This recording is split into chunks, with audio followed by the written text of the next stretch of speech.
This video is over lesson 93, equations with exponents, and it is for my pre-algebra classes.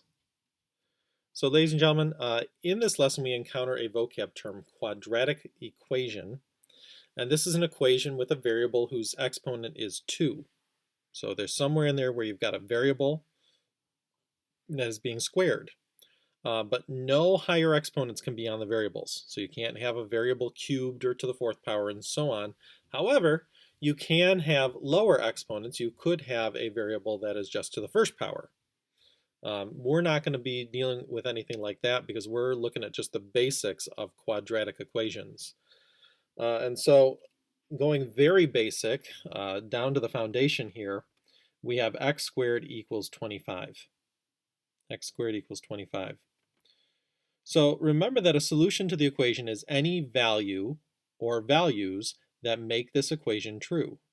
Now right off the bat, I imagine you probably already know a solution to this. So we already know that whatever our work ends up looking like, that 5 is going to be an answer to this, because 5 squared is 25. Now the work. So remember that in order to cancel out something, we use its inverse. So the inverse of squaring something, the inverse of an exponent, is a root. The inverse specifically of squaring is a square root. Now we always do everything to both sides of the equation. So we're going to take the square root of both sides, so that the square root of x squared cancels and leaves us with just x, and then the square root of 25 simplifies down to 5. So notice here, you should have the problem copied without any radicals. The next line should be your step, so taking the square root of both sides, and then we simplify it. The only trouble with what we have right now is that the answer is wrong. And it's not wrong because 5 doesn't make this true. 5 does make this true. 5 is a solution. It's wrong because we're missing a solution. We're actually missing the fact that when you square a positive, you get a positive, but also when you square a negative, you get a positive. And so a negative 5 squared would also produce 25. And so we end up with what I call the true square root. The true square root of a positive number actually is going to have 2 options. It's going to have a positive option and a negative option. So we don't just take the radical of both sides, we have to take the true square root of both sides. And in order to get both a positive and the negative option, we put this plus minus sign in front of our radical there. And so what that really just means is positive or negative. And so down here, radical 25 will simplify down to 5, but we'll still have this plus minus. So this is plus or minus 5. In other words, it could be positive 5 or it could be negative 5. So there are actually 2 solutions here. So on your homework, if you just have 5, but the answer is plus or minus 5, that will be wrong. You're missing the negative 5. And so with that foundation being laid, we're going to go ahead and take a look at the practice problems from the book.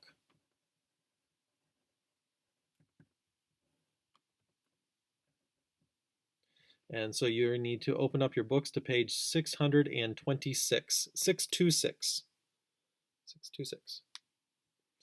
And here we go. So first equation is 2x squared minus 3 equals 29. Well, ladies and gentlemen, we solve equations, remember, using SADMAP.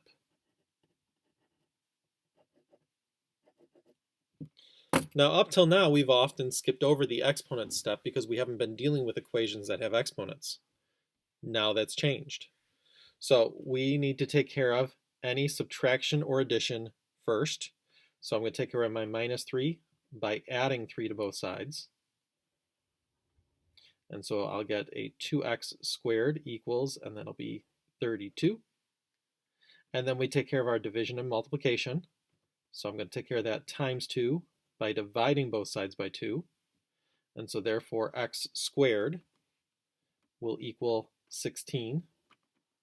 And then finally, we take care of the exponent. And remember what we just talked about up here. We take care of the exponent in a new line, so it's a new step, and we have to take the true square root, so the plus minus there. Well, square root of x squared is just x, and on the other side, radical 16 is 4 with a plus minus in front of it. So plus or minus 4. Now if we were to check this, 4 squared is 16, times 2 is 32, minus 3 is 29. That works. A negative 4 squared is a 16, times 2 is 32, minus 3 is 29. Those are both solutions to this equation. Looking at B. B, we have 5x squared plus 6 equals 16.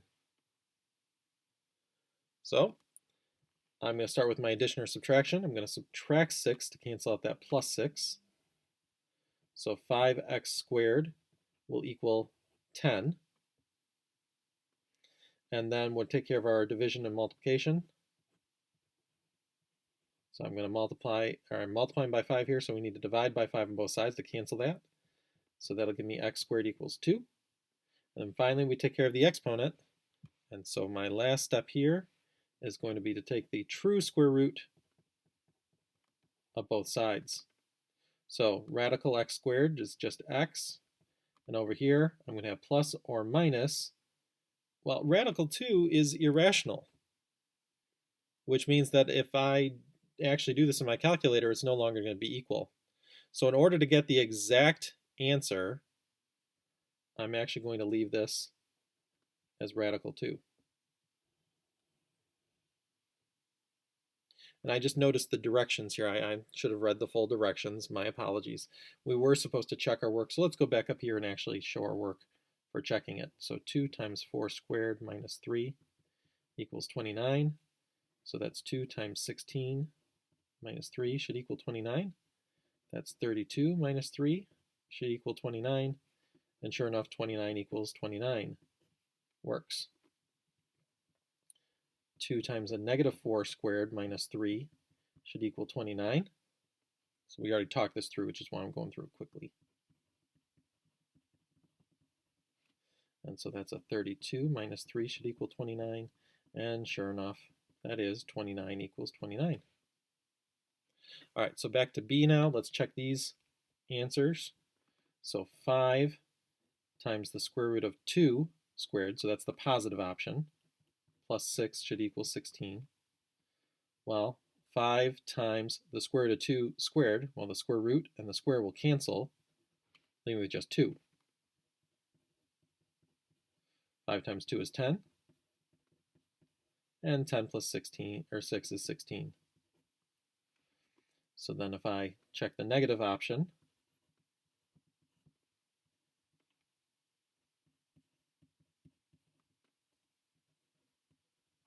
so if I square this, it'll be a negative times a negative, so the two negatives will cancel, and then the radical will cancel with a square, so that'll just be 2 again.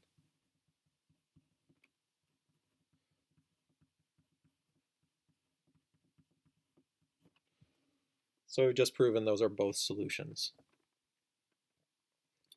Moving on to letter C. Letter C, we have a negative 7x squared plus 8 equals a negative 13. Again, SADMAP, take care of your subtraction and addition first, so minus 8 on both sides to cancel out the plus 8. And then I'll get a negative 7x squared equals a negative 21. Then to cancel out my negative 7 I'm multiplying by, I've got to divide both sides by a negative 7. And so I'll get x squared equals, and a negative 21 divided by negative 7, so negative and negative will cancel. And that leaves me with a 3. True square root of both sides means I have to have a plus minus over here. So then x equals, and again, square root of 3 is irrational, so it's just plus or minus radical 3. Let's check and make sure that these are solutions. So a negative 7 times a square root of 3 squared plus 8 should be a negative 13. So square root and square will cancel, leaving with just the 3. Then it's negative 7 times 3 will be a negative 21. And then since these two are working against each other, that's going to the left, that's going to the right, they're going to subtract. And sure enough, it's negative 13.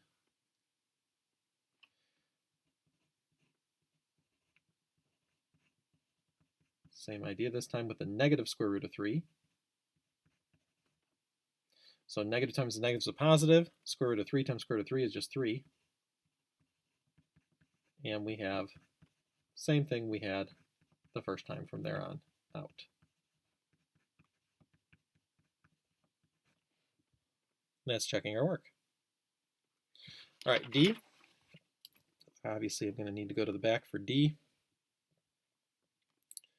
So for letter D, I have 4w squared minus 24 equals 8. Now you'll notice that I wrote this the opposite way the book did. I like to have my variable on the left, so I used a little property called the symmetric property of equality, and I just flipped the two sides of the equal sign. That's not a big deal. It's the same equation. I just flipped the sides. So it's the way I like to look at it.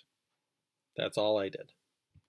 So from here, SADMAP, so I'm going to add 24 to both sides, so that 4w squared equals 32. And then divide by 4 on both sides, so w squared equals 8. And then a true square root, so plus or minus the square root of 8. So with this one, square root of 8 again is irrational. However, remember that we do need to simplify our radicals if we can. So I'm looking at this and I'm realizing I can split this up into 4 times 2. 8 is 4 times 2. And then one last step to finish it. Square root of 4 is just a plain old 2. So this is plus or minus 2 square roots of 2. So if we were to check our work for that, we'd have 4 times 2 square roots of 2 squared minus 24 should equal 8. So 4 times, now exponents will actually distribute over multiplication. So there's going to be a 2 squared and a square root of 2 squared. So 2 squared is another 4, and then square root of 2 and the square will just cancel and just be a 2.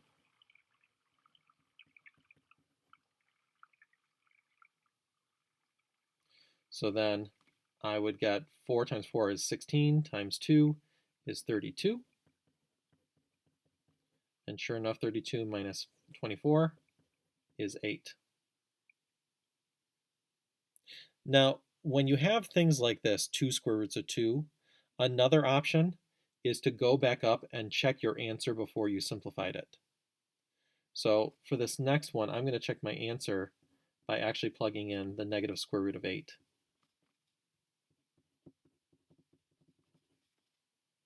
So if I do it this way now, maybe it'd be a little bit clearer for some of you. So 4 and then negative times negative is a positive. Square root of 8 and the square will cancel. So that's just 8. So we could have done the same thing over here. We could have just made that the square root of 8 as well. So minus 24 should equal 8. And then 24, or 4 times 8 is 32. And then if we subtract, sure enough, both of those are solutions. So when you end up with things like 2 square roots of 2, again, you can plug these values in, a positive and a negative, or you can go back to this and plug that in. All right, E. For letter E, I have 4 over x. I'm going to write this 1 space big. I don't think we need to do this one 2 spaces big. It's just copying. So 4 over x equals x over 9. This is a proportion, and so remember, ladies and gentlemen, to solve proportions, we cross multiply. So x times x will be x squared. And then on the other side, 4 times 9. Now you could write that as 4 times 9, or that's easy enough to do. Let's just do it. 4 times 9 is 36. Take the true square root of both sides. and therefore x equals plus or minus 9.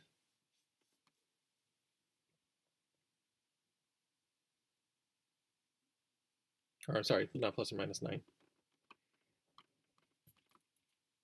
6. I got the 9 stuck in my head. Sorry, guys. It happens sometimes. Plus or minus 6. So, and this is why we check our answers. As I was thinking that through, I'm like, nah, 9 doesn't work there. And oh, I got the 9 stuck in my head. Even math teachers can make these mistakes. Check your answers. So if I plug in a positive 6, then I'm going to get 4 over 6 equals 6 over 9. And then if we reduce this, so 4 over 6 is 2/3, and 6 over 9 is 2/3. Likewise, if we do a negative, so 4 over a negative 6 should equal a negative 6 over a 9. So 4 over 6 again is 2/3, but a positive over a negative is a negative. 6 over 9 is 2/3, but again, a negative divided by a positive is a negative. So negative 2/3 equals negative 2/3. That checks out. F, we have x over 3 equals 4 over x. So cross multiply here. If we cross multiply x and x, that's x squared. 3 times 4 is 12. True square root of both sides. And this again, we're going to look if we can simplify that, and we can. Again, square root of 4 times square root of 3 is the square root of 12. So this is plus or minus 2 square roots of 3. So then if I want to check this answer here, one of the things that I can do is I can take 2 square roots of 3 over 3 equals 4 and 2 square roots of 3. And so first of all, 4 and 2 can reduce. So that's a 2, that's a 1.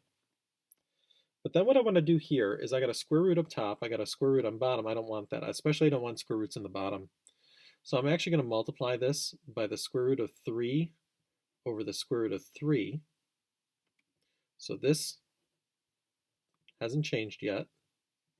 But on the other side, on the bottom, square root of 3 times the square root of 3. Well, square root times itself is just going to cancel that out. That's just going to be 3. And now up top, I've got 2 times the square root of 3. And there we go. So that proves it makes the equation true. And then likewise for the negative. For the negative, you could do the square root of 12, but honestly, I think this time it'd be easier just to do that and use a form of 1 to get rid of what's left over. So I'm going to skip doing the negative option since it's pretty much exactly the same as that.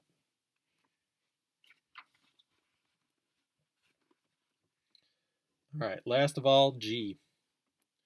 Yoli arranges 121 square tiles into one large square.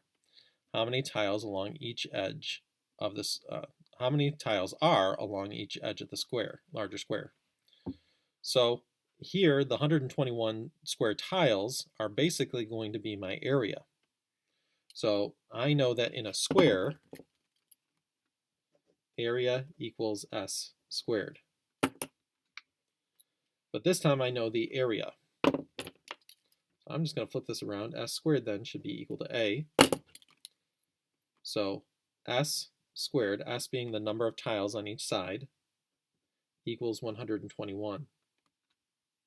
So to solve this, I'm going to take a square root of both sides. However,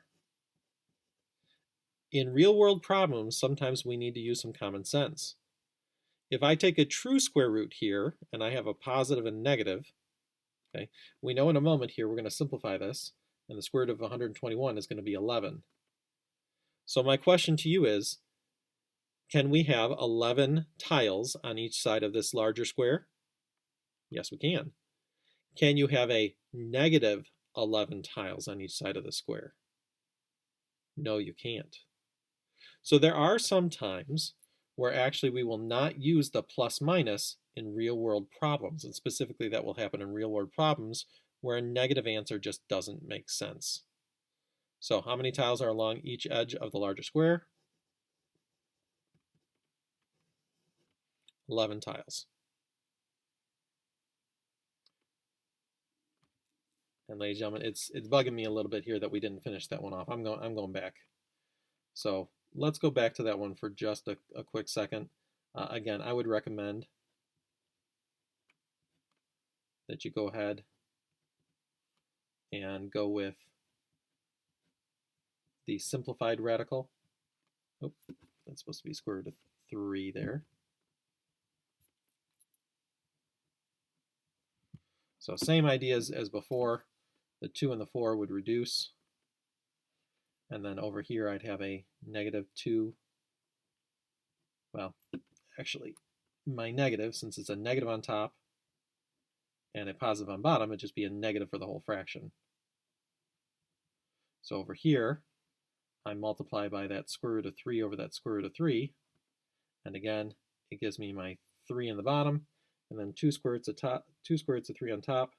And since it's a positive divided by a negative, it'll also be a negative fraction.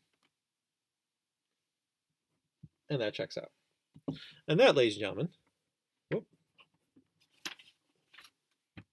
hope that was on the screen, I don't know. That, ladies and gentlemen, is the end of our lesson.